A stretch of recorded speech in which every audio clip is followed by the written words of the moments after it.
या सहस्रनामाचा पाठ चित्तशुद्धीचा मार्ग धोपट परंपरागत हा परिपाठ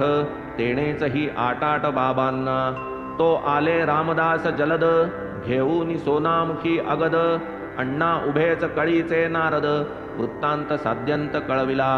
आधीच रामदास आतताई वरी नारदाची शिष्टाई मग त्या प्रसंगाची अपूर्वाई कोण गाईल यथार्थ आधीच रामदास विकल्पमूर्ती माधवरावांचा संशय चित्ती म्हणे बळकावया माझी पोथी बाबांना मध्यस्थी घातले सोनामुखीची वार्ता विसरला माधवरावांवरी घसरला वृत्ती प्रकोप अनावर झाला उदंड वरसला वागडंबर पोटदुखीचे हे ढोंग सगळे तुवाच बाबांस उद्युक्त केले माझ्या पोथीवर तुझे डोळे हे न चाले मज पुढे नावाचा मी रामदास निधडा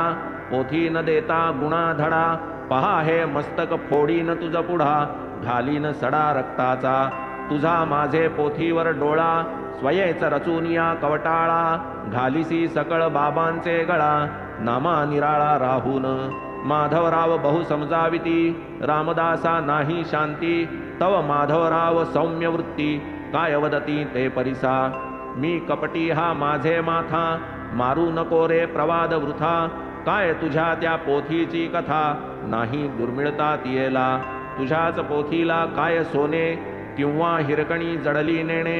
बाबांचाही विश्वास जेणे धरिसी न जिणे धिक तुझे